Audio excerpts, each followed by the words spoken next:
Panchayat meeting കൂടുമ്പോ ചിലപ്പോ നമ്മൾ അങ്ങോട്ടും ഇങ്ങോട്ടും ചീത്ത വിളിച്ചെന്ന് വരും, വഴക്കിട്ടെന്ന് വരും. അത് ജനങ്ങൾക്ക് വേണ്ടിയാ. പഞ്ചായത്തല്ലാത്തപ്പോ നമ്മൾ സ്നേഹിതന്മാരാ.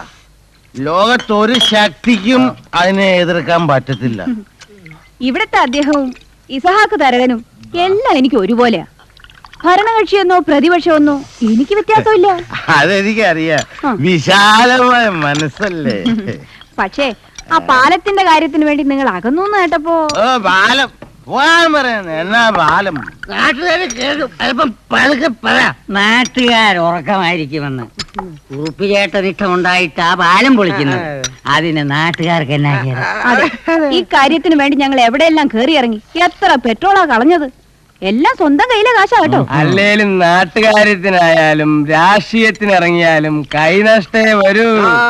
വാസ്തവം പറഞ്ഞാൽ എക്സിക്യൂട്ടീവ് എഞ്ചിനീയറെ കാണാൻ പോകുമ്പോ ഇസഹാക്ക് തരകനെ കൂടി കൂട്ടണമെന്നായിരുന്നു പൊതുവായ നിശ്ചയം.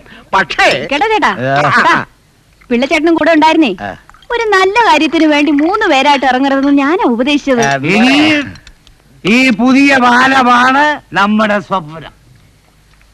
അത് കിട്ടിയ ശേഷമേ നമ്മൾ ഉറങ്ങാവൂ. അതിനെന്താ, പുതിയൊരു പാലം പണിത് അതും കുറിപ്പേറ്റം പൊളിച്ചെടുത്തോ.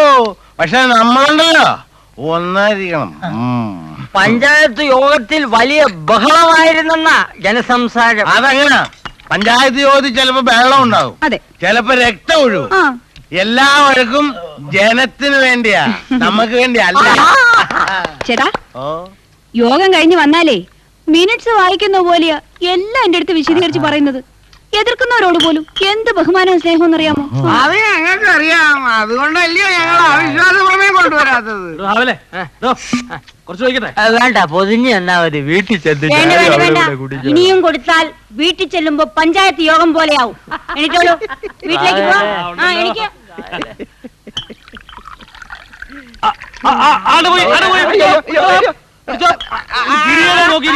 എനിക്ക് ബാറബാസിനെ പൊക്കണ്ട, ഇന്നിവിടെ കിടന്നോട്ടെ, നാളെ കാലത്ത് എടുത്തോണ്ട് പോകാം.